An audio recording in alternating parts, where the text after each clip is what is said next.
Hello and welcome back to blade learner K12। So this is Ayush Raj and आज हम लोग class 12 political science का जो फर्स्ट चैप्टर है that is challenges of nation building उसको complete करने वाले हैं। और ये कंप्लीट वीडियो, इसमें आपका ये पूरा चैप्टर खत्म हो जाने वाला है। एंड इसमें हम लोग बहुत ही कॉम्प्रिहेंसिव तरीके से टॉपिक्स को डिस्कस करेंगे। जो सबसे पहले टॉपिक हम लोग पढ़ेंगे वो ये है कि भारत जब आज़ाद होता है तो उस समय भारत के सामने कौन कौन सी चुनौतियाँ थी, चैलेंजेस। देन हम लोग पार्टीशन के बारे में पढ़ेंगे कि जो भारत और पाकिस्तान का बंटवारा होता है तो उसका क्या प्रोसेस था एंड उससे क्या क्या कॉन्सिक्वेंसेज होते हैं उसके बारे में पढ़ेंगे, ट्रॉमा जो उस समय झेलना पड़ा था। देन हम लोग प्रिंसली स्टेट के इंटीग्रेशन के बारे में समझेंगे कि भारत में जो प्रिंसली स्टेट थे जैसे हैदराबाद हो गया, मणिपुर हो गया, जम्मू एंड कश्मीर हो गया, जूनागढ़ हो गया, राइट। तो इस प्रकार के जो प्रिंसली स्टेट थे उनको किस प्रकार से भारत में मिलाया गया एंड सरदार पटेल का योगदान किस प्रकार से रहा, इस सब चीज़ों को हम लोग डिस्कस करेंगे। देन हम लोग रीऑर्गेनाइजेशन ऑफ स्टेट के बारे में पढ़ेंगे कि किस प्रकार से लिंग्विस्टिक एंड अदर बेसिस पर भारत में अलग अलग स्टेट को बांटा गया, राइट। सो ये पूरा एक कंप्लीट वीडियो होने वाला है। सर क्या इसमें केवल वीडियो मिलेगा? नहीं, वीडियो के साथ साथ आपको नोट्स भी प्रोवाइड कराया गया, फ्री नोट्स, राइट। लेकिन नोट्स कहाँ पर मिलेगा? तो डिस्क्रिप्शन में दिए गए लिंक से आप टेलीग्राम ज्वाइन कर सकते हो, ठीक है। टेलीग्राम पर आपको एक ग्रुप है जिसका नाम है ब्लेड लर्नर K12, राइट। आप सर्च करोगे ब्लेड लर्नर K12, इस ग्रुप में आप ज्वाइन हो जाओ एंड वहां पर आपको ये नोट्स मिल जाएगा।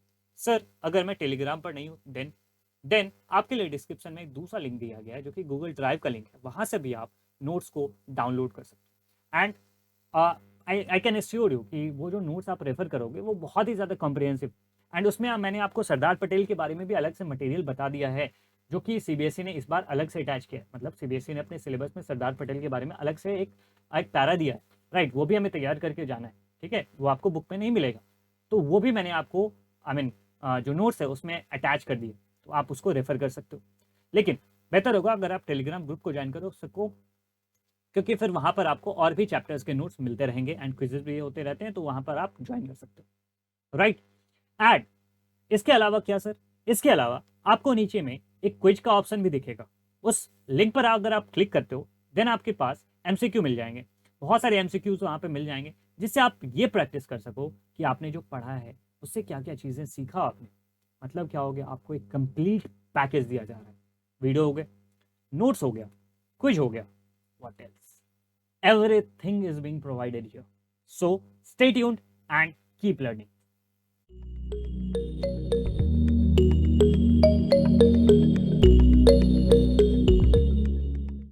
ये जो खबर है वो इंडियंस के लिए बहुत ज़्यादा इंपॉर्टेंट थी उस समय, क्योंकि फाइनली 200 ईयर ओल्ड जो ब्रिटिश रूल था इंडिया में वो खत्म होने वाला था। और ये जो खबर है वो कब आती है? 18 जुलाई 1947 को किंग जॉर्ज सिक्स ने इंडियन इंडिपेंडेंस एक्ट 1947 पे साइन किया। और इस इंडियन इंडिपेंडेंस एक्ट 1947 के साइन होने के बाद ये निश्चित हो गया कि 15 अगस्त 1947 ही वो दिन होगा जिस दिन ब्रिटिश इंडिया को आज़ाद कर दिया जाएगा। इट मीन्स 15 अगस्त वो दिन निर्धारित किया गया जिस दिन भारत आज़ाद हो जाएगा। लेकिन ये थी कि ब्रिटिश इंडिया को दो पार्ट में डिवाइड किया जाएगा। यहाँ पर आप देख भी सकते हो कि as from the 15th day of August 1947 two independent dominions shall be set up in India to be known respectively as India and Pakistan. अब आपको मैं बता दूं डोमिनियंस क्या होते हैं। डोमिनियंस अर्थात India was a dominion at the time. इसका मतलब ये हो गया कि इंडिया के जो इंटरनल अफेयर्स होंगे, इंटरनल जो भी जो भी चीज़ें होंगी उसको इंडिया के लोग ही देखेंगे, लेकिन जो सुप्रीम अथॉरिटी होगा वो ब्रिटेन का क्राउन ही होगा। इट मीन्स ब्रिटेन के राजा या रानी जो भी है उस समय वही होंगे। तो डोमिनियन होने का अर्थ ये होता है कि आप अपने इंटरनल अफेयर्स, इंटरनल मैटर्स को खुद से गवर्न कर सकते हो, लेकिन जो सुप्रीम अथॉरिटी होगी वो कोई राजा या जिस देश का डोमिनियन हो आप, जैसे India was dominion of Britain, तो इट मीन्स कि ब्रिटेन के राजा या रानी ही आपके सुप्रीम अथॉरिटी होंगे, सुप्रीम हेड होंगे। तो 1947 से टिल 1950 तक हम लोग ब्रिटेन के डोमिनियंस थे, क्योंकि 1950 के बाद हम लोगों ने अपने कॉन्स्टिट्यूशन में लिख दिया कि we are a republic country, हम लोग एक इंडिपेंडेंट डेमोक्रेटिक रिपब्लिक कंट्री हैं। इसका मतलब ये हो गया कि हमारा जो डोमिनियन वाला स्टेटस था वो उस दिन से खत्म होता है। तो 1947 से 1950 तक जब तक हमारा संविधान नहीं लागू हो गया उतने समय तक हम लोग ब्रिटेन के डोमिनियन थे। तो डोमिनियन का अर्थ ये होता है कि आप अपने इंटरनल मैटर्स को खुद से गवर्न कर सकते हो, लेकिन जो सुप्रीम अथॉरिटी होगी वो कोई और ही होगा। तो फाइनली 18 जुलाई 1947 को इंडियन इंडिपेंडेंस एक्ट 1947 पे साइन कर दिया जाता है और ये डिसाइड हो जाता है कि भारत और पाकिस्तान आज़ाद हो जाएंगे, ब्रिटिश इंडिया आज़ाद हो जाएगा, लेकिन दो पार्ट में, दो इंडिपेंडेंट डोमिनियंस में, one will become India and one will become Pakistan. और ये सब किसके बेसिस पे हुआ था? Mountbatten plan. माउंटबेटन आप जानते हो, लॉर्ड माउंटबेटन जो हमारे देश के मतलब ब्रिटिश इंडिया के लास्ट गवर्नर जनरल थे। तो उनके प्लान के अकॉर्डिंग ये इंडियन इंडिपेंडेंस एक्ट तैयार हुआ था और फाइनली ये निर्धारित किया गया। ये जो है आप देख सकते हो ये खबर कितना इंपॉर्टेंट था उस समय के भारत के लोगों के लिए, क्योंकि फाइनली 200 साल का ब्रिटिश रूल खत्म होने वाला था। 200 साल इसलिए क्योंकि 1757 से ब्रिटिशर्स जो थे वो रूलर बने। ब्रिटिशर्स इंडिया में 1606 में ही आ गए थे, लेकिन वो एक ट्रेडर के तौर पे आए थे, ईस्ट इंडिया कंपनी के तौर पे। उन्होंने इंडिया में रूल करना स्टार्ट किया, आप कह सकते हो कि ट्रेडर रूलर बने आफ्टर 1757, क्योंकि 1757 में बैटल ऑफ प्लासी होता है जिसमें बंगाल के नवाब सिराजुद्दौला थे और दूसरी तरफ ईस्ट इंडिया कंपनी को लीड कर रहे थे रॉबर्ट क्लाइव। तो उन दोनों के बीच में एक लड़ाई होती और उसको ब्रिटिशर्स ने जीत लिया, या आप कहो कि षड्यंत्र से जीत लिया, लड़ाई से नहीं, क्योंकि नवाब सिराजुद्दौला के जो मिनिस्टर थे मीर जाफर और भी कुछ एक लोग, वो ब्रिटिशर्स के साथ मिल गए थे और इस तरीके से ब्रिटिशर्स, इट मीन्स कि ब्रिटिश ईस्ट इंडिया कंपनी ने नवाब सिराजुद्दौला को हरा दिया। और ये बैटल ऑफ प्लासी के बाद उन्होंने अपने रूल को कंसोलिडेट भी किया आगे के बहुत सारी लड़ाइयों में, जैसे 1764 में फिर बैटल ऑफ द बक्सर की लड़ाई लड़ी जाती, बैटल ऑफ बक्सर होता है। तो ऐसे बहुत सारी लड़ाइयाँ लड़ने के बाद उन्होंने अपने पावर को कंसोलिडेट किया और 200 साल करीब करीब उन्होंने इंडिया में रूल किया। तो 18 जुलाई 1947 को भारत की आज़ादी की तारीख डिसाइड कर दी गई और अब भारत आज़ाद होने वाला था और 15 अगस्त को ये खबर आती है कि इंडिया इंडिपेंडेंट हो गया, ब्रिटिश रूल फाइनली खत्म हो गया। अब किसके पास इंटरनल अफेयर्स की पावर है? इंडिया के लोगों के पास। मतलब क्या हुआ कि जो ब्रिटिशर्स होंगे उनका कोई कंट्रोल नहीं होगा दोनों डोमिनियंस के अफेयर्स पे आफ्टर 15 अगस्त। तो आप यहाँ पे न्यूज़पेपर की क्लिपिंग देख सकते हो, बर्थ ऑफ इंडियाज फ्रीडम। लेकिन ये जो बर्थ हुई दो देशों की हुई, अकेले नहीं। ब्रिटिश इंडिया अकेले आज़ाद नहीं हुआ, इसको दो पार्ट में डिवाइड करके आज़ाद किया गया, एक भारत बना और एक पाकिस्तान। तो इसके बारे में जो फैज़ अहमद फैज़ हैं उन्होंने क्या खूब लाइन लिखी कि ये दाग दाग उजाला ये सब गजीदा शहर, वह इंतज़ार था जिसका ये वो शहर तो नहीं, ये वो शहर तो नहीं कि जिसकी आरजू लेके चले थे यार की, मिल जाएगी कहीं न कहीं फलक के दस्त में तारों की आखिरी मंजिल, कहीं तो होगा सबे सुस्त मौज का साहिल, कहीं तो जाके रुकेगा सफ़ी एक गमे दिल। अर्थात वो ये कहना चाहते हैं कि इस सुबह के लिए हम लोगों ने तो लड़ाई नहीं लड़ा था, हम लोगों ने इसके लिए स्वतंत्रता संग्राम नहीं लड़ा था, मतलब हम लोगों ने ऐसी आज़ादी नहीं चाही थी जिसमें बहुत सारे लोग हमारे भाई बंधु अलग हो जाएं, दो अलग अलग देश बन जाएं। और ये जो लाइनें हैं ये आपको एनसीईआरटी में भी मिल जाएंगी। तो बेसिकली यहाँ पर भारत और पाकिस्तान, हिंदुस्तान और पाकिस्तान दो टुकड़ों में डिवाइड हो गया। ना केवल देश डिवाइड हुआ बल्कि लोग भी डिवाइड हो गए हैं, बहुत सारी और भी चीज़ें डिवाइड होगी जिसको हम लोग फर्दर डिस्कस करेंगे।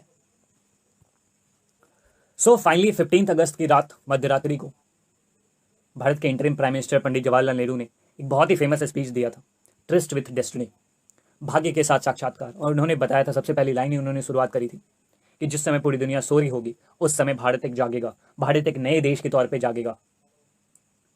और उन्होंने कॉन्स्टिट्यूएंट असेंबली को, मतलब संविधान सभा जो कि 1946 से ही फंक्शन कर रही थी, उसको उन्होंने संबोधित किया था इसी भाषण के साथ। और ये one of the best speeches में गिना जाता है वर्ल्ड में, जैसे व्लादिमीर लेनिन के या मार्टिन लूथर किंग जूनियर के जो भी स्पीचेस हैं, उसी तरह पंडित जवाहरलाल नेहरू के जो ये स्पीच है ट्रिस्ट विथ डेस्टिनी, ये बहुत ही फेमस स्पीच है।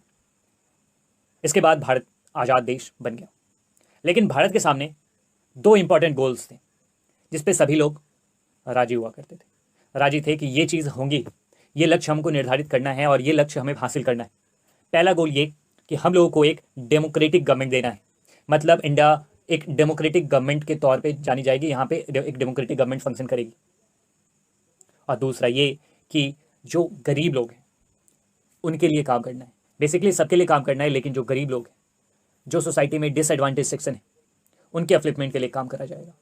तो ये दो लक्ष्य जो थे उस समय, जिस पे सभी लोग एकमत थे कि ये दो लक्ष्य पूरा करना ही, और अब हम लोग आज़ाद हो गए थे तो हमें ये पूरा करना ही था।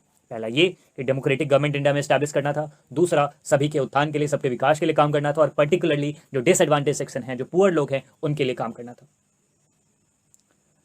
कुछ चैलेंजेस भी थे, ब्रॉडली 3 चैलेंजेस आप कह सकते हो कि इंडियन लीडर्स के सामने थे। पहला ये कि भारत को एक यूनाइटेड एंड एकोमोडेटिव नेशन बनाना था, क्योंकि आप जानते हो कि उसी समय पार्टीशन हुआ था और ये रिलीजियस बेसिस पे पार्टीशन हुआ था। इट मीन्स जो एरिया जो कि मुस्लिम मेजोरिटी वाले थे उनको पाकिस्तान बना दिया गया, और पाकिस्तान ने अपने आप को एक रिलीजियस बेसिस पे कंट्री बनाया था, उन्होंने अपने आप को एक इस्लामिक नेशन डिक्लेयर किया था। तो क्या भारत को भी इसी प्रकार से एक हिंदू नेशन अपने आप को बना देना था, या फिर ये आज़ादी देनी थी कि सभी धर्म के लोग यहाँ पे साथ मिलके बराबरी के साथ रह सकते हैं? क्योंकि भारत में डाइवर्सिटी काफ़ी ज़्यादा थी, काफ़ी ज़्यादा मुस्लिम इंडिया में भी रहे थे उस समय, या उस समय थे, पाकिस्तान नहीं गए थे। और भारत में ना केवल रिलीजन बल्कि रीजन के आधार पर, लैंग्वेज के आधार पर बहुत ज़्यादा डाइवर्सिटी है। तो किस प्रकार से एक देश जो अभी टुकड़ों में बटा है उसको किस प्रकार से एक साथ बांध कर रखा जाए, ये बहुत बड़ा चैलेंज था, मेजर चैलेंज था जो कि इंडियन लीडर्स के सामने था कि वो कौन कौन से प्रोविजंस हैं कॉन्स्टिट्यूशन में, या किस प्रकार की गवर्नमेंट बनाई जाए, किस प्रकार का देश बनाया जाए कि ताकि सभी जो डाइवर्सिटी है वो साथ ही साथ अकोमोडेट होकर चले, सभी साथ ही साथ मिलकर रहें। बहुत मेजर चैलेंज।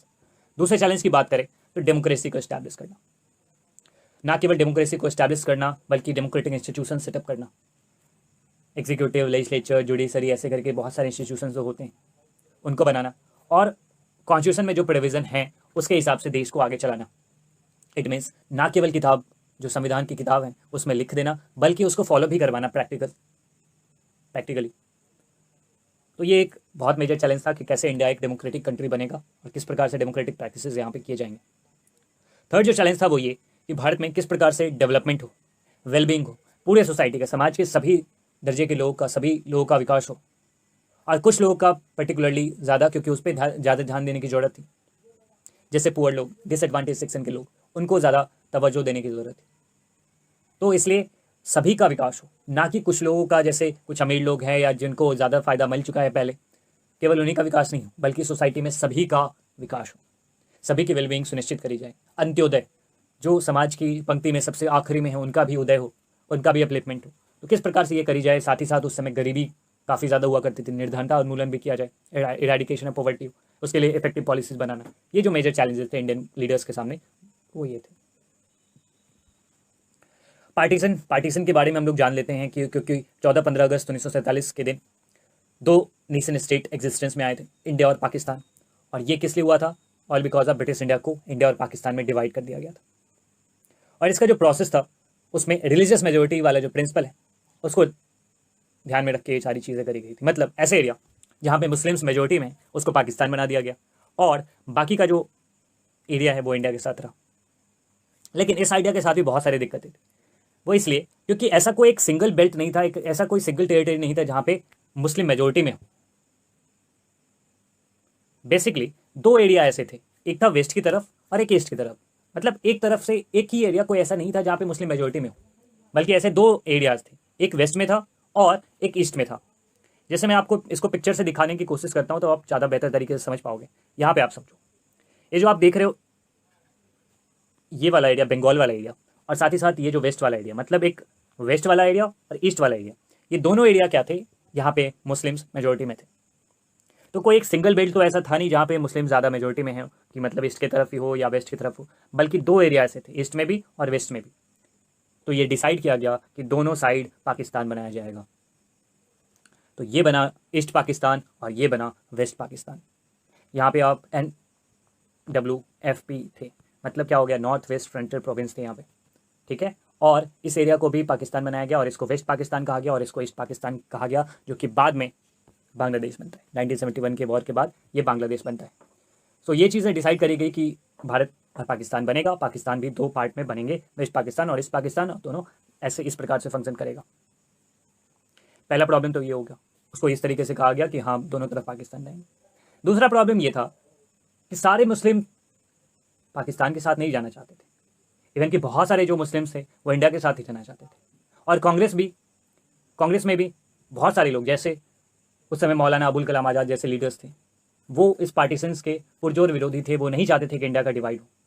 साथ ही साथ कुछ ऐसे लोग जैसे खान अब्दुल गफ्फार खान, जिनको आप फ्रंटियर गांधी के तौर पे भी जानते हो, गांधी के अन्य भक्त कह सकते हो या उनके अन्य फॉलोअर थे, वो नॉर्थ वेस्ट फ्रंटियर प्रोविंस के थे। और उन्होंने बहुत ही पुरजोर तरीके से विरोध किया कि ये पार्टीशन नहीं होना चाहिए, टू नेशन थ्योरी नहीं होनी चाहिए, भारत का डिवीज़न नहीं होना चाहिए। लेकिन फिर भी उनकी बातों को इग्नोर कर दिया गया और NWFP north west frontier province को पाकिस्तान में मर्ज कर दिया गया। तो ये दूसरा प्रॉब्लम था। तीसरा प्रॉब्लम ये था कि पंजाब और बंगाल, जो आपको मैंने ये मैप में दिखाया था कि ये पंजाब वाला इलाका और ये बंगाल वाला इलाका, जहाँ पे मुस्लिम्स मेजोरिटी में थे, उन इलाकों में ये डिसाइड नहीं हो पाया था कि किस प्रकार से बाइफर्केशन होगा, किस प्रकार से डिवीज़न होगा। मतलब ये तो पक्का है कि पंजाब और बंगाल में डिवीज़न होगा, लेकिन कहाँ पे किस प्रकार से बॉर्डर बनेगी, कौन सा एरिया इंडिया का है, कौन सा एरिया पाकिस्तान का है, ये डिसाइड नहीं हुआ था। लोगों को नहीं पता कि वो किस तरफ है। मतलब पार्टीशन तो हो गया, लेकिन कई दिनों तक लोगों को यही नहीं पता कि वो पाकिस्तान में है कि इंडिया में है, पाकिस्तान है तो कहाँ है और इंडिया है तो कहाँ है, उनका गांव पाकिस्तान में पड़ेगा या उनका गांव हिंदुस्तान में पड़ेगा, दे हैव नो आइडिया। और माइनॉरिटीज़ के प्रॉब्लम्स दोनों तरफ थे। जैसे हिंदुस्तान में जो मुस्लिम्स थे वो माइनॉरिटी में, और पाकिस्तान में जो हिंदूज और सिख हैं वो वहाँ पे माइनॉरिटी में, तो वो अपने आप को फंसा हुआ महसूस करने लगे। दोनों जगह पे, पंजाब और बंगाल दोनों जगह पे अपने आप को फंसा हुआ महसूस करने लगे। और कुछ एरिया दिल्ली के भी। मतलब क्या कि इंडिया में जो मुस्लिम्स थे वो माइनॉरिटीज़ में आ गए थे, और पाकिस्तान में हिंदूज़ और सिख माइनॉरिटी में आ गए थे। तो अपने ही घर पे जिस पे वो सालों से रह रहे हैं, जिस जगह पे वो, जिस गांव में वो सालों से रह रहे हैं, उनकी पीढ़ियाँ वहीं पे रही हैं, अपने आप को बेगाना महसूस करने लगे थे। उनको लगने लगा था कि हम दूसरे जगह आ गए। जैसे पाकिस्तान में हिंदू और सिख की हालत, और हिंदुस्तान में मुस्लिम्स की हालत, जिस पे वो सालों से रह रहे हैं, अपने आप को वो बेगाना महसूस करने लगे थे। लग रहा था कि वो किसी और जगह पे। जिस दिन ये डिसाइड हो गया कि फाइनली कि कंट्री हाँ पार्टीशन होगा ही होगा, तो इन पे बहुत ही ज़्यादा ब्रूटल अटैक्स होने शुरू हो गए माइनॉरिटीज़ पे। किसी ने इस तरह की बात नहीं सोची थी कि क्या इस तरह की स्थितियां भी उत्पन्न हो जाएंगी, और कोई प्लान नहीं था इन सिचुएशंस को हैंडल करने के लिए। शुरू में जो नेता थे, जो लोग थे, जो पुलिस थी, एडमिनिस्ट्रेशन था, उन्होंने ये सोचा कि कुछ दिनों में ये वायलेंस खुद ब खुद कंट्रोल हो जाएगा, लेकिन ऐसा नहीं हुआ। ये आउट ऑफ कंट्रोल हो गया। दोनों साइड के जो माइनॉरिटीज़ थे उनको बॉर्डर छोड़ना पड़ा, अपने अपने घर छोड़ने पड़े कुछ ही आवर्स के नोटिस में। कुछ ही आवर की नोटिस दी जाती थी और उनको अपना अपना घर छोड़ना पड़ता था। यहाँ पे आप कुछ पिक्चर्स देख सकते हो जिसमें आप उस ट्रॉमा को, उस वायलेंस को समझ सकते हो। कहीं कहीं पे रेफ्यूजी कैंप लगाए जाते थे, जिसे आप इस प्रकार यहाँ पे एक पिक्चर में देख सकते हो। यहाँ पे रेफ्यूजी कैंप्स वगैरह लगाए जाते थे, जिसमें अपने अपने घर बार को छोड़ के जो लोग आए हैं वहाँ पे रहते थे। अपने पशु, अपने घर, अपने जो प्रॉपर्टीज़ हैं, जो भी चीज़ उनके पास हैं, उनको साथ में लेकर परेशान होकर इधर से उधर घूम रहे हैं, ट्रेनों में चल के आ रहे हैं। और इसका थोड़ा बहुत एग्जाम्पल आप गदर मूवी में भी देख सकते हो। कई बार ऐसा होता था कि मतलब जो ट्रेनें हैं वो चलाई जाती थी एक जगह से दूसरी जगह लोगों को पहुंचाने के लिए, लेकिन उन ट्रेनों में भी लोगों को मार दिया जाता था।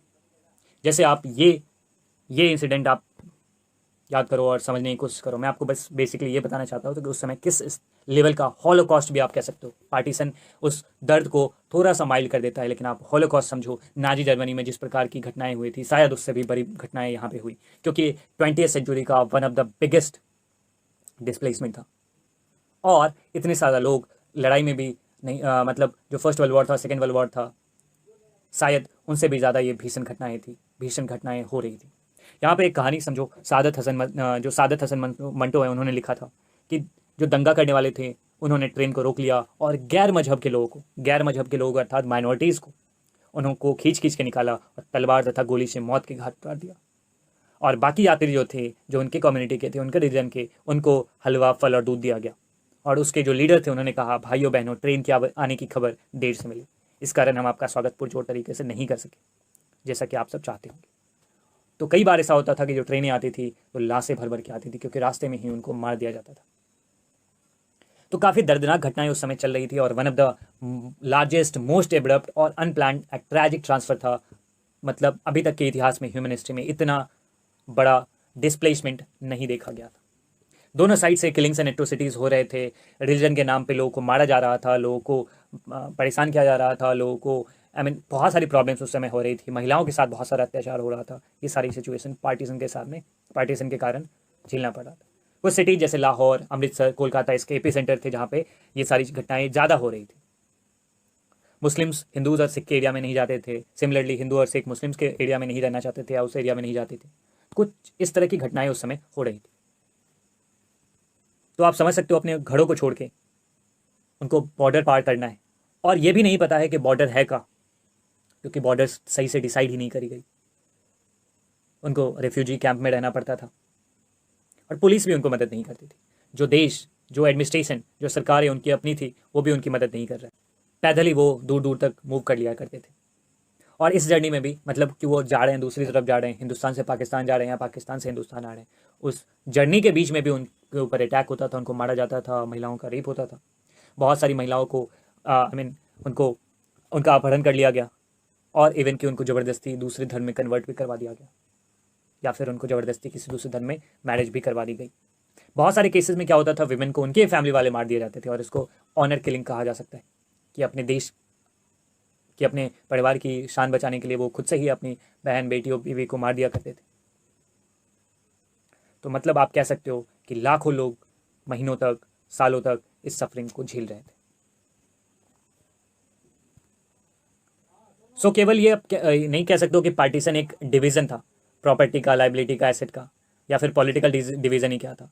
सब कुछ डिवाइड हुआ, ना केवल प्रॉपर्टी, ना केवल लाइबिलिटीज, ना केवल एसेट, बल्कि पॉलिटिकल डिवीजन भी हुआ कंट्री का। साथ ही साथ इवन की छोटी छोटी चीज़ें जैसे table, chair, typewriter, paper click, book, musical instrument, सब कुछ डिवाइड हुआ। इवन की एम्प्लॉयज़ भी डिवाइड होते चले गए। रेलवे के जो कर्मचारी थे उसका भी डिवीज़न हुआ, मतलब कुर्सी, मेज, सब कुछ डिवाइड होता चला गया। और इन सब के ऊपर ये भी आप समझो कि जो भी ऐसे लोग थे जो कि अलग अलग कम्युनिटी के थे, वो एक दूसरे पे अटैक कर रहे थे। मतलब एक ऐसी कम्युनिटी जो कि सालों से साथ साथ रह रही है, अब उनको सेपरेट होना पड़ रहा है। मतलब एक एस्टिमेट अगर करा जाए तो करीब करीब 80 लाख लोगों को माइग्रेट करना पड़ा न्यू बॉर्डर के थ्रू, और 5 से 10 लाख लोग इस वायलेंस में करीब करीब मारे गए। शायद ये फिगर ज़्यादा भी हो सकता है, लेकिन बहुत सारे लोग इसमें मारे गए। और इन सब के बाद बहुत सारी ऐसी चीज़ें थी जो कि इंडियन लीडर्स के सामने बहुत ही एक बड़ी प्रॉब्लम ये थी कि किस प्रकार से इस रिलीजियस बेसिस पे जो पार्टीशन हुआ है, टू नेशन थ्योरी है, जिसपे कभी भी जो कांग्रेस थी या और भी लीडर्स थे, बहुत सारे लीडर्स जो इस पे एग्री नहीं थे, लेकिन फाइनली पार्टीशन तो हो गया। तो कैसे अब इस पार्टीशन को के प्रॉब्लम्स को कैसे सॉल्व किया जाए, क्योंकि पार्टीशन होने के बावजूद भी बहुत सारे जो मुस्लिम थे वो इंडिया में ही थे। मतलब इंडिया की जो पॉपुलेशन थी उस समय 1951 में, उसका 12% पॉपुलेशन मुस्लिम था। इसका मतलब बहुत सारे मुस्लिम तभी भी इंडिया में ही रह गए थे। मतलब पार्टीशन के लिए मुस्लिम लीग बहुत 1940 से ही इस बात के लिए वोकल थी कि हमें एक अलग देश चाहिए, टू नेशन थ्योरी वाली चीज़, मुस्लिम के लिए अलग नेशन चाहिए। फिर हिंदू के साथ भी ऐसा ही था कि बहुत सारे जो हिंदूज थे वो इंडिया को एक हिंदू नेशन बनाना चाहते थे। लेकिन जो नेशनल मूवमेंट के ज़्यादातर नेता थे वो इस बात के लिए तैयार थे, या इस बात के लिए वो राजी थे कि इंडिया में सारे रिलीजन्स को इक्वली ट्रीट किया जाए, और इंडिया में किसी को भी एक सुपीरियर स्टेटस न बनाया जाए, बल्कि सबको इक्वालिटी दी जाए। सभी लोगों को उनके रिलीजियस एफिलिएशन के आई मीन इतर, चाहे वो किसी भी रिलीजन के हों, उनको सबको एक लेवल की सिटीजनशिप दी जाए। मतलब सारे लोग लॉ के सामने इक्वल रहेंगे, मतलब किसी को ऊपर किसी को नीचे वाला ना रखा जाए रिलीजियस बेसिस पे। और यही सब इंडियन कॉन्स्टिट्यूशन में आप पढ़ोगे तो आपको लगेगा कि यही सब चीज़ें दी गई इंडियन कॉन्स्टिट्यूशन में, ऐसे ही प्रोविजंस डाले गए ताकि किसी को भी एक ऊपर का दर्जा रिलीजन के बेसिस पे या नीचे का दर्जा नहीं दिया गया, सबको इक्वल स्टेटस दिए गए।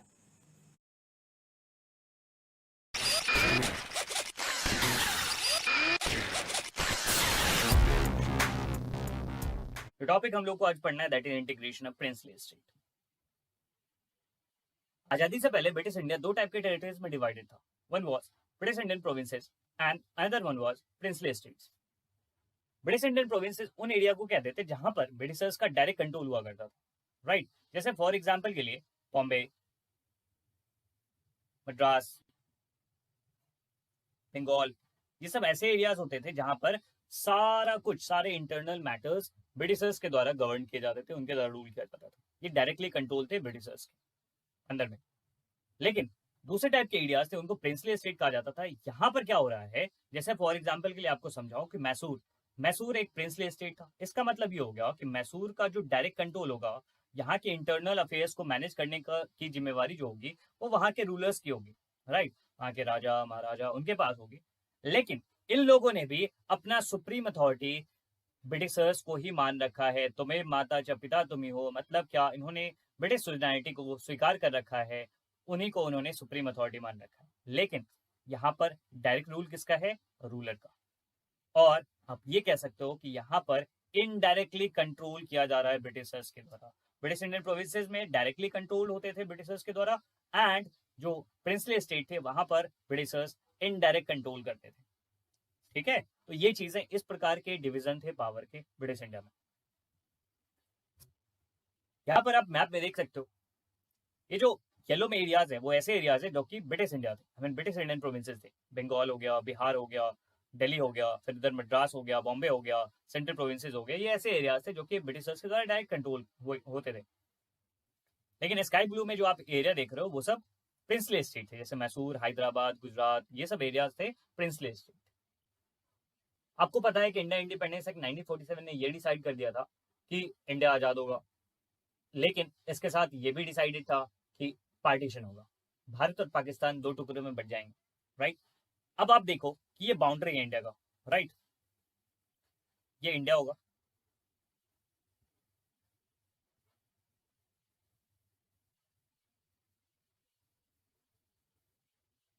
ठीक है, और बाकी जो एरियाज हैं वो पाकिस्तान होंगे। अब इस इंडिया के अंदर में जो ब्रिटिश इंडियन प्रोविंसेस हैं वो तो ऑटोमेटिकली इंडिया का पार्ट हो गए, वो तो यूनियन ऑफ इंडिया के पार्ट हो गए, लेकिन जो स्काई ब्लू वाले एरियाज आपको दिख रहे हैं इंडिया के अंदर में, ये एरियाज हैदराबाद, गुजरात हो गया, अजमेर, मेवाड़, ये सब एरिया, मैसूर हो गए, ये सब एरिया, इनका भविष्य अभी तक निश्चित नहीं था, बिकॉज अंग्रेजों ने कुछ ऐसी चीजें करी थी जिससे ये लोग अभी भी, इनका भविष्य अंधकार में था।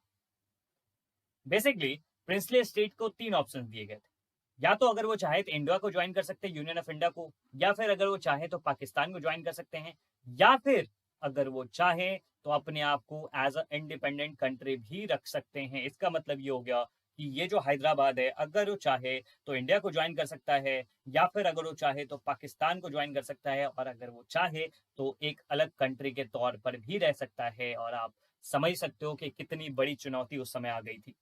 और इनका जो नंबर था ये 565 था, मतलब इंडिया में 565 प्रिंसली स्टेट थे जो कि अब इंडिपेंडेंट होने वाले थे, राइट। इसीलिए इन ऑप्शंस के कारण ट्रावनकोर में, हैदराबाद में, बंगाल में यहाँ पर प्रॉब्लम्स स्टार्ट होने शुरू हो गए। उस समय के लीडर्स क्या चाह रहे थे इस बात पे, या उनका क्या मत था? जो इंटरिम गवर्नमेंट थे उसके जो लीडर जैसे जवाहरलाल नेहरू, सरदार पटेल, उन लोगों का डायरेक्टली यही कहना था, राइट। वो लोग डंके की चोट पे ये कह रहे थे कि हम लोग किसी भी कीमत पर डिवीजन और नहीं चाहते हैं।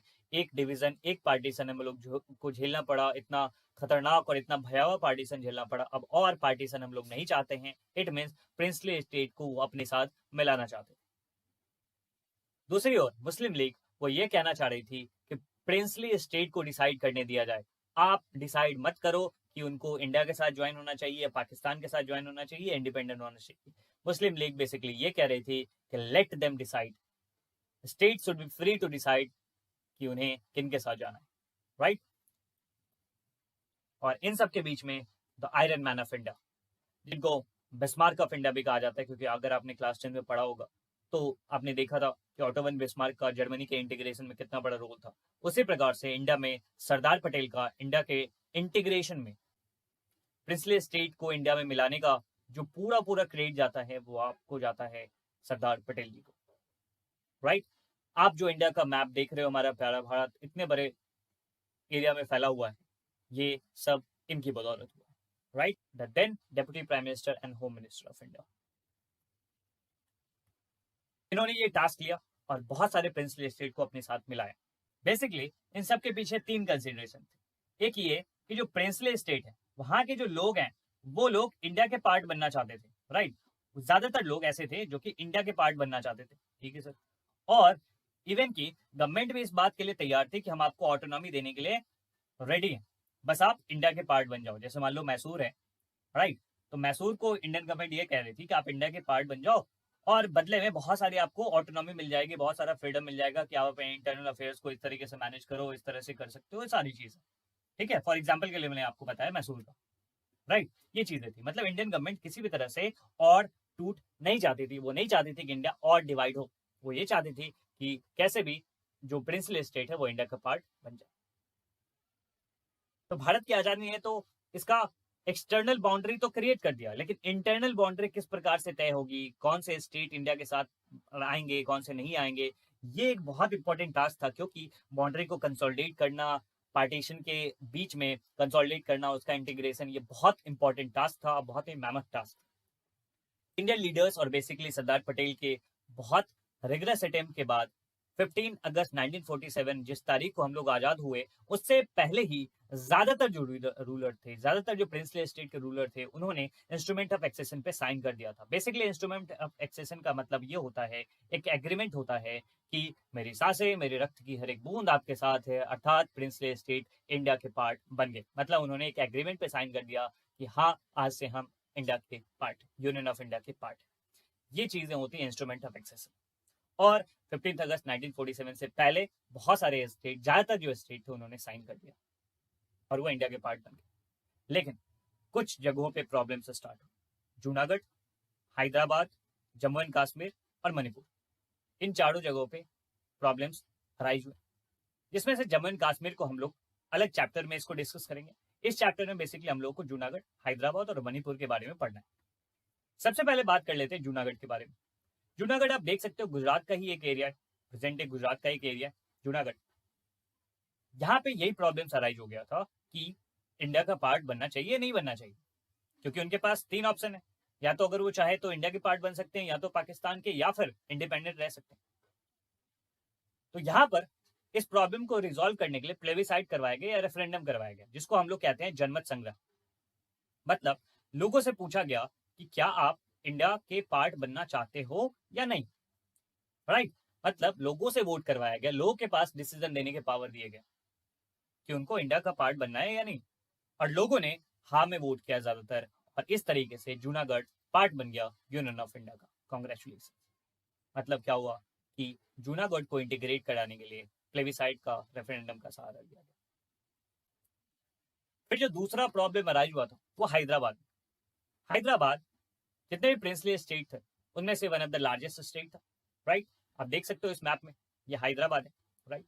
एंड प्रेजेंट डे की आप इधर से महाराष्ट्र है, इधर से कर्नाटका है, आंध्र प्रदेश है, तेलंगाना है, मतलब कि बहुत सारे एरिया को मिला के हैदराबाद था, right. And one of the largest princely state थे। और इसके जो रूलर हुआ करते थे उनको निजाम कहा जाता था, राइट। यहाँ के जो शासक हुआ करते थे उनको निजाम कहा जाता था। और उस समय जो निजाम थे उनका नाम था मीर उस्मान अली खान, और उस वक्त दुनिया के one of the richest person में से एक थे। सोच सकते हो कि एक तो इतना बड़ा टेरिटरी, और वहां के जो रूलर हैं वो दुनिया के उस समय के सबसे अमीर आदमी में से एक। अब यहाँ पे यही मसले शुरू हो गए कि क्या हैदराबाद को इंडिया का पार्ट बनना चाहिए या नहीं, क्योंकि इसके जो शासक थे उस्मान अली खान, वो बेसिकली शुरू में ये कह रहे थे कि हमें पाकिस्तान का पार्ट बनना है, राइट। एंड बाद में उन्होंने ये कहना शुरू कर दिया कि नहीं नहीं हम तो इंडिपेंडेंट रहेंगे। तो इन सारे कंफ्यूजन्स के बीच में उन्होंने इंडिया के साथ स्टैंड स्टिल एग्रीमेंट साइन कर लिया। इसका मतलब ये हो गया कि इंडियन गवर्नमेंट ने उनको 1 साल का समय दिया कि आप सोच लो, अभी आप कंफ्यूज हो, अब आराम से सोच लो कि आपको क्या करना है, राइट। स्टैंड स्टिल एग्रीमेंट हो गया। इसका मतलब ये हो गया कि जिस प्रकार की स्थिति है उसी को बरकरार रखा गया, और उनको 1 साल का समय दिया गया कि आप 1 साल में सोच लो अच्छे तरीके से कि आपको कहाँ जाना है, राइट। हम आपको कोई डिस्टर्ब नहीं करेंगे, आप आराम से सोचो, ठीक है, बहुत बढ़िया। लेकिन इन सब के बीच में जो निजाम थे उनकी कुटिल बुद्धि चलने लगी, और वो किसी तरह से इंडिया का पार्ट नहीं बनना चाहते थे। लेकिन हैदराबाद के जो किसान थे, वुमेन थे, कम्युनिस्ट थी, इवन की हैदराबाद कांग्रेस थी, सभी लोग चाहते थे कि यूनियन ऑफ इंडिया के पार्ट बने, इंडिया के पार्ट वो बनना चाहते थे, राइट। क्योंकि पीजेंट्स को बहुत सारे दिक्कतों का सामना करना पड़ रहा था, वुमेन के साथ बहुत सारा एट्रोसिटीज होते थे, कम्युनिस्ट लोग जो थे वो हमेशा से डिमांड के लिए, वर्कर्स के लिए, राइट। तो इन सब स्थितियों के कारण जो peasants, women, communist, Hyderabad Congress वो एक टीम में हो गए थे, राइट। एंड दूसरी तरफ निजाम की कुटिल बुद्धि ने क्या किया, एक फोर्स तैयार किया जिसका नाम था रजाकार्स। बेसिकली ये रेडिकल फोर्स था जिसको काम दिया गया कि ये लोग जो डिमांड कर रहे हैं यूनियन ऑफ इंडिया ज्वाइन करने का, इनको सप्रेस किया जाए, इनको दबाया जाए। तो मतलब क्या, एक तरफ निजाम और रजाकार हैं, और दूसरी तरफ ये लोग हैं जो कि डिमांड कर रहे हैं कि हमें यूनियन ऑफ इंडिया का पार्ट बनना है। रजाकार बहुत ही ब्रूटली उन्होंने इस डिमांड को सप्रेस करने की कोशिश की। उन्होंने लोगों को मारना शुरू कर दिया, लोगों को, इवन की महिलाओं बच्चों को भी नहीं छोड़ते थे, रेप करना शुरू कर दिया, लूटिंग शुरू कर दी, बहुत सारी चीजें, बहुत ज्यादा एट्रोसिटीज यहाँ पर शुरू हो चुका था, बहुत ज्यादा वायलेंस शुरू हो चुका था यहाँ पर।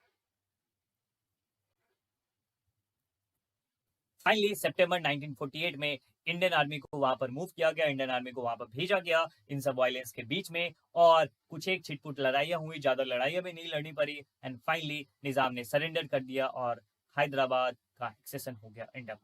इस प्रकार से हैदराबाद का जो इशू था वो रिजॉल्व हो गया। आप देख सकते हो कि जो निजाम साहब है वो पंडित नेहरू के साथ है, एंड यहाँ पर सरदार पटेल के साथ।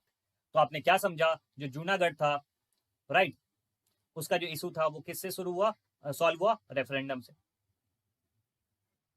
एंड जो हैदराबाद का इशू था वो कैसे सॉल्व हुआ, पुलिस एक्शन से या आर्मी के एक्शन से, राइट, ये आप कह सकते हो, करेक्ट। जो अगला इशू था वो था मणिपुर में। मणिपुर को आप यहां पर देख सकते हो, राइट, ये नॉर्थ ईस्ट का एक एरिया था, ये भी एक प्रिंसली स्टेट था, इसके पास भी 3 ऑप्शन अवेलेबल थे।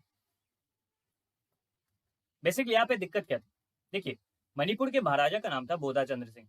इन्होंने इंडियन गवर्नमेंट के साथ इंस्ट्रूमेंट ऑफ एक्सेशन पे साइन कर लिया एंड इंडियन गवर्नमेंट ने इनको बहुत सारे ऑटोनॉमी दे दिया। इसका मतलब ये हो गया कि जो मणिपुर है इसको वहां के राजा जी मतलब बोधा चंद्र सिंह ही मैनेज करेंगे, लेकिन मणिपुर आज से इंडिया का पार्ट बन गया।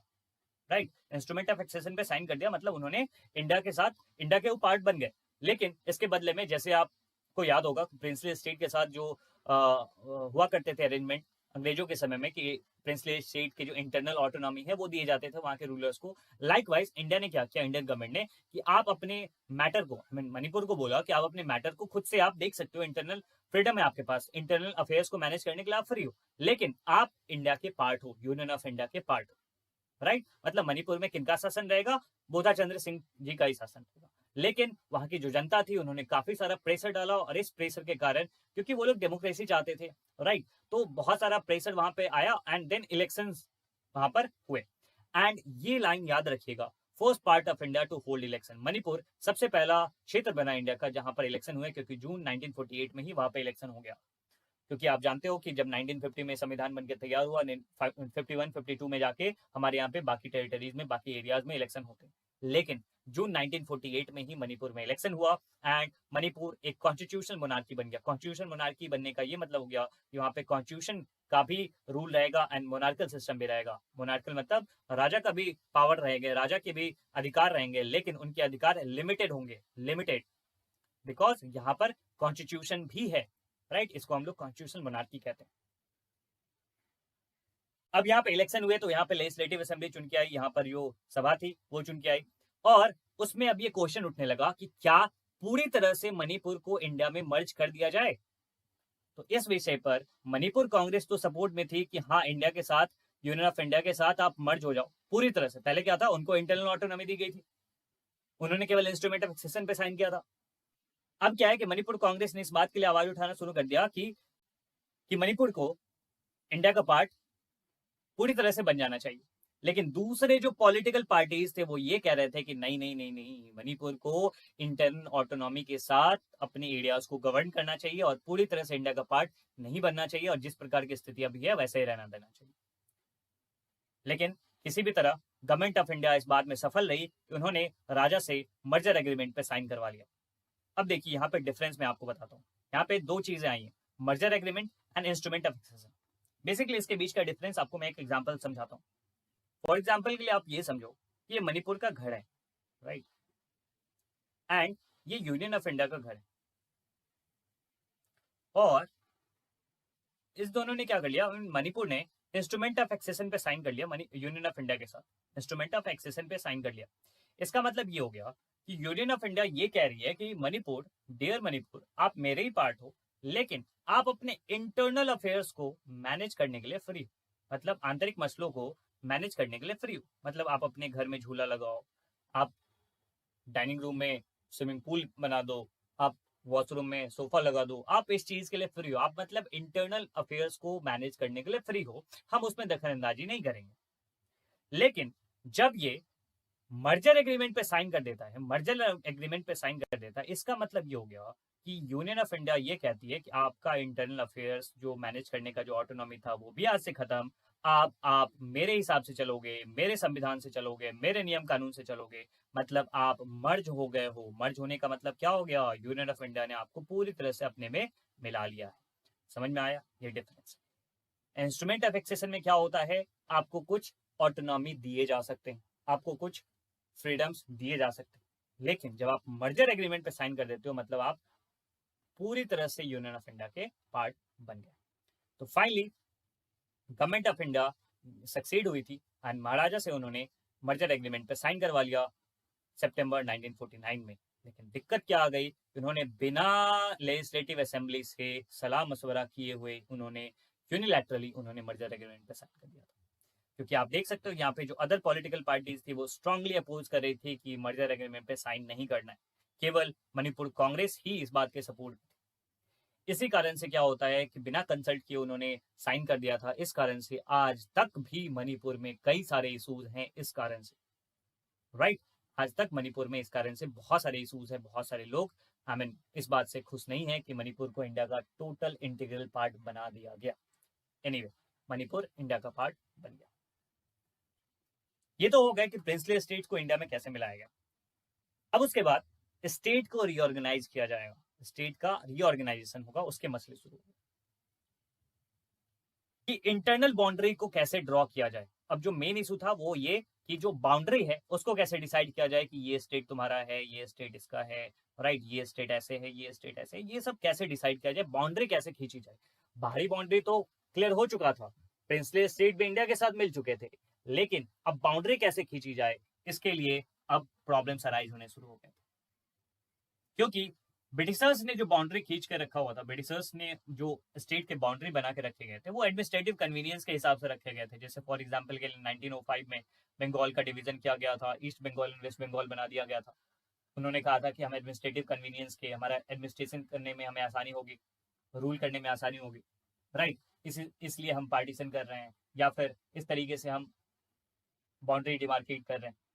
हालांकि उसके पीछे हिडन मोटिव कुछ और ही था, लेकिन वो लोग एडमिनिस्ट्रेटिव कन्वीनियंस के हिसाब से, या फिर जिस भी एरिया को वो कॉन्कर करते थे, एनेक्स करते थे, उस हिसाब से, या फिर प्रिंसली पावर के जो टेरिटरीज हैं उसके हिसाब से वो लोग बाउंड्रीज को ड्रॉ किया करते थे, या उन लोगों ने कर रखा था।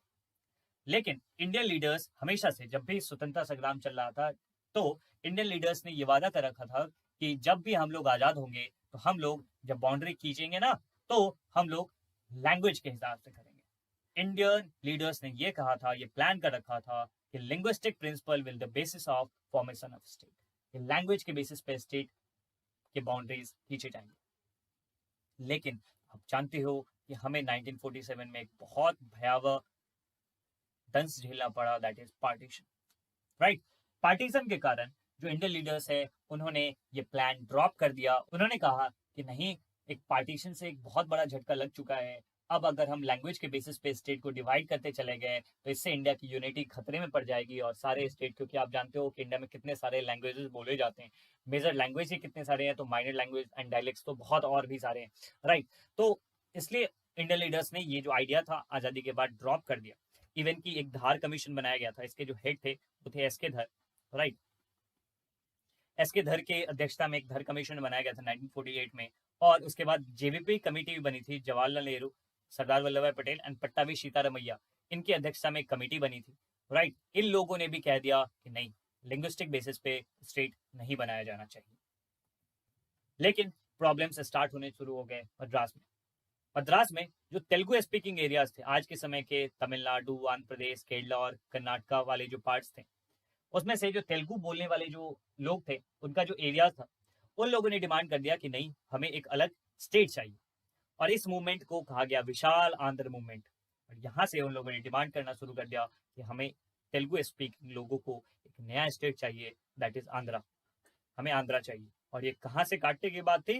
मद्रास से। मद्रास वाले जो एरिया थे, मतलब मद्रास जो प्रोविंस था, उससे अलग करने की बात थी। इसमें पोट्टी श्रीरामुलु, जो कि एक वेटरन कांग्रेस लीडर भी थे, उन्होंने आमरण अनशन शुरू कर दिया कि नहीं, हमें तेलुगु स्पीकिंग एरियाज के लिए एक नया स्टेट चाहिए, दैट इज आंध्रा स्टेट। और उस आमरण अनशन के 56वें दिन दुर्भाग्यवश उनकी मृत्यु हो जाती है, और इस मृत्यु होने के बाद लोग गुस्से में भर जाते हैं और हिंसा शुरू हो जाती है पूरे उस रीजन में, एंड पुलिस के साथ झड़प होती है। बहुत सारे जो लेजिस्लेटर्स थे उन्होंने भी रिजाइन कर दिया था, और इस आउटब्रेक के बाद, इस प्रेशर के बाद, फाइनली जो then prime minister of India थे पंडित जवाहरलाल नेहरू, उन्होंने अनाउंस कर दिया कि एक सेपरेट आंध्रा स्टेट बनेगा। 1952 में उन्होंने ये अनाउंस कर दिया, एंड फाइनली अक्टूबर 1953 में पहला स्टेट बनता है लैंग्वेज के बेसिस पे, दैट इज आंध्रा स्टेट। कहाँ से? मद्रास से तेलुगु स्पीकिंग एरिया को अलग करके सबसे पहला लिंग्विस्टिक स्टेट बनता है आंध्रा। तो आप यहाँ पर देख सकते हो डेक्कन क्रॉनिकल का ये हेडलाइन है, new chapter opens in history of Andhra, the first linguistic state established. याद रखिएगा, ये क्वेश्चन भी आ सकते हैं कि सबसे पहला लिंग्विस्टिक स्टेट कौन था? 1953 में बना हुआ आंध्रा स्टेट। और ये कहां से टूटा था? मद्रास। एक बार जब आंध्रा बन गया, देन अदर स्टेट्स भी डिमांड करने लगे, नहीं नहीं, अब तो हमें भी चाहिए, राइट। तो फाइनली इंडियन गवर्नमेंट ने स्टेट रीऑर्गेनाइजेशन कमीशन का गठन किया, जिसके चेयरमैन थे फजल अली, इसलिए इसको फजल अली कमीशन भी कहा जाता है। और इनको काम दिया गया कि क्या इंडिया को लिंग्विस्टिक बेसिस पे बांटा जा सकता है, स्टेट बनाए जा सकते हैं, राइट। तो इसका गठन किया गया 1953 में, और इस कमीशन ने फाइनली एक्सेप्ट किया कि जो स्टेट के बाउंड्रीज हैं वो लैंग्वेज के बेसिस पर भी डिसाइड करे जा सकते हैं, लैंग्वेज के बेसिस पर भी स्टेट को बांटा जा सकता है। एंड इसके बेसिस पे स्टेट रीऑर्गेनाइजेशन एक्ट पास होता है 1956 में, और इंडिया में 14 स्टेट्स एंड 6 यूनियन टेरिटरीज बना दिए जाते हैं। यहाँ पर आप देख सकते हो कि 1950s में जो इंडिया के टेरिटरीज थे वो कुछ इस प्रकार की थी। 4 पार्ट में बांटा गया था, part A, part B, part C या पार्ट डी। पार्ट ए में ऐसे स्टेट थे जो कि ब्रिटिशर्स के द्वारा डायरेक्ट कंट्रोल हुआ करते थे, डायरेक्ट कंट्रोल होते हैं। एंड पार्ट बी में जो प्रिंसली स्टेट थे उनके द्वारा कंट्रोल एरियाज को रखा गया था। पार्ट सी में जो चीफ कमिश्नर थे, राइट, ब्रिटिशर्स के समय चीफ कमिश्नर के द्वारा जो गवर्नड एरिया होता था उन एरियाज को पार्ट सी में रखा गया। लेकिन 1956 के बाद जब स्टेट रीऑर्गेनाइजेशन एक्ट पास हो गया, देन इंडिया को 14 स्टेट एंड 6 यूनियन टेरिटरीज में डिवाइड कर दिया। तो आप यहाँ पर जो स्टेट्स देख सकते हो ये आपको कुछ जाने पहचाने नाम लग रहे होंगे। पहले कुछ अलग ही प्रकार के इंडिया का डिवीजन था, अलग टाइप से स्टेट को बांटा गया था। आइए अगर कंक्लूड करने के लिए कहें तो डेमोक्रेसी सही मामले में तो यही है कि जब आप प्लुरलिटी को, डाइवर्सिटी को अकोमोडेट करते हो, उनके डिमांड्स को भी आप सुनते हो, राइट। जो उस समय इंडियन लीडर्स ये सोच रहे थे कि अगर हम इंडिया को लैंग्वेज के बेसिस पे डिवाइड करते चले जाएं तो हो सकता है कि इंडिया की यूनिटी खतरे में पड़ जाए, लेकिन नहीं, आज 60 साल से भी ऊपर समय हो गया है और इस पूरे इतिहास को देखने के बाद हमें ये लग रहा है कि इंडिया और डिवाइड नहीं हुआ, बल्कि इंडिया की जो यूनिटी है और ज़्यादा स्ट्रेंथन हुई। मतलब क्या, लिंग्विस्टिक स्टेट बनाने से हमारा फायदा ही हुआ। एक तो एडमिनिस्ट्रेशन और ज़्यादा ईज हो गया, एंड दूसरा कि इंडिया की यूनिटी भी और ज़्यादा स्ट्रेंथन हुई, राइट। इस तरीके से आप कंक्लूड कर सकते हो कि हाँ, डेमोक्रेसी में लिंग्विस्टिक बेसिस पे स्टेट बनाने से हमारे देश में कोई खतरा नहीं हुआ, और इवन की डाइवर्सिटी को, प्लुरलिटी को एकोमोडेट करा जाना चाहिए, उनके डिमांड्स को सुना जाना चाहिए, और इस प्रकार से ही डेमोक्रेसी की वेरी स्पिरिट जिंदा रहती है और डेमोक्रेसी स्ट्रेंथन होता है, राइट। फास्ट फॉरवर्ड की अगर बात करें तो बाद में चल के बहुत सारे स्टेट्स और भी बनते हैं। 1956 में जो स्टेट रीऑर्गेनाइजेशन एक्ट पास हुआ था उसके बाद 14 स्टेट एंड 6 यूनियन टेरिटरीज बने थे, लेकिन उसी समय हिल एरियाज थे, आई मीन जो पहाड़ी क्षेत्र थे, उसके लिए हिमाचल प्रदेश बना दिया गया। ये सारी चीजें हुई हैं कब? 1966 में। नॉर्थ ईस्ट की अगर राज्यों की बात करें तो 1972 में मेघालय, उसको आसाम से अलग कर दिया गया, राइट। मणिपुर एंड त्रिपुरा दोनों को भी अलग स्टेट बना दिया गया उसी साल 1972 में ही। फिर 1987 में अरुणाचल प्रदेश और मिजोरम अस्तित्व में आए। नागालैंड को स्टेट बना दिया गया 1963 में। तो अलग अलग टाइप से समय पे स्टेट्स को कार्व आउट किया गया, स्टेट की बाउंड्री को डिफाइन किया गया। इवन कि अगर आप कहोगे कि क्या सर लैंग्वेज के बेसिस पे ही इंडिया के स्टेट्स बटे हुए, नहीं। शुरुआती दिनों में लैंग्वेज के बेसिस पे स्टेट जरूर बांटे गए, लेकिन बाद में बहुत सारी और भी चीजों के बेसिस पे स्टेट बांटे गए, जैसे जियोग्राफी पे, राइट, एथनिसिटी पे, राइट, कल्चर पे, इन सब बेसिस को भी ध्यान में रखा गया था। जैसे आप देख सकते हो, फॉर एग्जाम्पल के लिए यूपी का एक पार्ट था, राइट, पहाड़ी इलाके थे, और उन लोगों को लगा कि नहीं, उत्तर प्रदेश के पार्ट होने के नाते हमारे विकास पे ज्यादा ध्यान नहीं दिया जा रहा है, और उन लोगों ने आई मीन एजिटेशन शुरू किया, डिमांड करना शुरू कर दिया, एंड फाइनली उत्तरांचल बना एक अलग स्टेट, जिसका बाद में नाम उत्तराखंड कर दिया गया। हमारे इंडिया में भी एक यूके उत्तराखंड, एनीवे उत्तराखंड बना। और ये ज्योग्राफी के बेसिस पे है बेसिकली, राइट। फिर बिहार से भी आप देखोगे, उसमें से भी झारखंड को अलग किया गया, राइट, कब? 2000 ईस्वी में। फिर मध्य प्रदेश से छत्तीसगढ़ को अलग किया गया, ये भी 2000 में किया गया। तो मतलब क्या हो गया कि अलग अलग बेसिस पे भी हमारे यहाँ पर स्टेट्स बने हैं, राइट। लेकिन अभी भी बहुत सारे स्टेट्स ऐसे हैं, बहुत सारे एरियाज ऐसे हैं जहां पर आज भी एजिटेशन चल रहा है, जैसे विदर्भ, जैसे मतलब महाराष्ट्र का जो विदर्भ इलाका है, फिर हरित प्रदेश है, ये सब एरियाज ऐसे हैं जहाँ पे आज भी डिमांड चल रही है कि हमें एक अलग स्टेट चाहिए। जैसे बिहार में भी आप देखोगे, मिथिलांचल रीजन में, तो ऐसी चीजें चल रही है भारत में इस प्रकार से। सो ब्लेड लर्नर बोनस की अब बारी है। तेलंगाना की अगर बात करें तो 2014 में तेलंगाना भारत का 29वां राज्य बना था। हालांकि अभी के समय में तो 28 स्टेट्स एंड 8 यूनियन टेरिटरीज हैं इंडिया में, राइट। लेकिन जब ये 2014 में बना था तो ये 29वां राज्य बना था भारत का। और ये कहाँ से अलग करके बनाया गया था? आंध्र प्रदेश से। आंध्र प्रदेश के इतिहास की बात करें तो 1953 में, जैसे मैंने बताया कि 1953 में आंध्रा एक अलग स्टेट बना था और इंडिया का पहला लिंग्विस्टिक स्टेट था, ठीक है। ये कहाँ से बना था? तो मद्रास से अलग करके। और जब ये बना था आंध्रा, तो उस समय कुर्नूल इसका कैपिटल हुआ करता था और इसका हाईकोर्ट था गुंटूर में, ठीक। लेकिन 1956 में स्टेट रीऑर्गेनाइजेशन एक्ट पास किया गया था, जिसमें मैंने आपको बताया था कि 14 स्टेट एंड 6 यूनियन टेरिटरीज उस समय बनाए गए थे। उसी समय आंध्रा में हैदराबाद स्टेट जो था ना, हैदराबाद, उसको भी मर्ज कर दिया गया, ठीक है, और ये बन गया आंध्र प्रदेश, एक बड़ा सा स्टेट। एंड इस आंध्र प्रदेश का कैपिटल रखा गया हैदराबाद। इस आंध्र प्रदेश का कैपिटल कहाँ रखा गया? हैदराबाद। लेकिन फाइनली 2014 में इस आंध्र प्रदेश से तेलंगाना को अलग कर दिया गया। तेलंगाना 2014 में एक अलग स्टेट के तौर पे आज है, और हैदराबाद तेलंगाना का कैपिटल है, राइट। जम्मू एंड कश्मीर और लद्दाख, ये तो बहुत ज्यादा हाल की बात है। 2019 तक जम्मू एंड कश्मीर के पास बहुत ज्यादा ऑटोनॉमी था, बहुत ज्यादा ही ऑटोनॉमी था। हालांकि ये जम्मू एंड कश्मीर के बाद अलग चैप्टर में पढ़ेंगे, लेकिन इसके पास बहुत ज्यादा ऑटोनॉमी हुआ करते थे। इनका अपना कॉन्स्टिट्यूशन हुआ करता था, अपना फ्लैग होता था, राइट। आप सोच सकते हो कि भारत के संविधान के साथ साथ इनका अपना संविधान भी हुआ करता था प्रायर टू 2019। इनका अपना फ्लैग हुआ करता था, तिरंगा रहता था, और इनका अपना फ्लैग हुआ करता था, ये इनका अपना एक अलग फ्लैग भी हुआ करता था, ठीक है। इवन की इंडियन कॉन्स्टिट्यूशन, इंडियन लॉज वहां पे डायरेक्टली अप्लीकेबल नहीं होते थे, राइट। क्यों? क्योंकि आर्टिकल 370 था कॉन्स्टिट्यूशन ऑफ इंडिया में। आर्टिकल 370 के अंदर में इनके पास बहुत सारे पावर थे। लेकिन फाइनली 2019 में जम्मू एंड कश्मीर से आर्टिकल 370 को एब्रोगेट कर दिया गया, एंड स्टेट को दो यूनियन टेरिटरीज में बाइफरकेट कर दिया गया। एक बन गया लद्दाख और एक बन गया जम्मू एंड कश्मीर। अब ये यूनियन टेरिटरी बन गए दो। पहले एक पूरा एक स्टेट हुआ करता था, लेकिन अब ये दो यूनियन टेरिटरीज बन गए। और जो लेह और कारगिल का जो जिला था ना, राइट, उसको लद्दाख में रखा गया, और बाकी जितने भी जिले थे उसको जम्मू एंड कश्मीर में रखा गया, राइट। एंड 2020 के 26 जनवरी को, 26 जनवरी को दो union territories, Daman and Diu and Dadra and Nagar Haveli, इन दोनों को भी मर्ज कर दिया गया। ये दोनों मिलके एक ही यूनियन टेरिटरीज कहलाते हैं। आज के समय में अगर आप भारत को देखोगे तो हमारा प्यारा भारत कुछ इस प्रकार का दिखेगा, जहां पर 28 स्टेट्स हैं एंड 8 यूनियन टेरिटरीज, राइट। तो कुछ इस प्रकार से हमारे देश में अलग अलग समय में अलग अलग स्टेट्स कार्व आउट हुए। पहले तो एक्सटर्नल बाउंड्रीज डिसाइड किया गया, लेकिन उसके बाद इंटरनल बाउंड्रीज डिसाइड किए गए, और एक बहुत ही मेहनत टास्क था जो कि प्रिंसली स्टेट को मिलाना।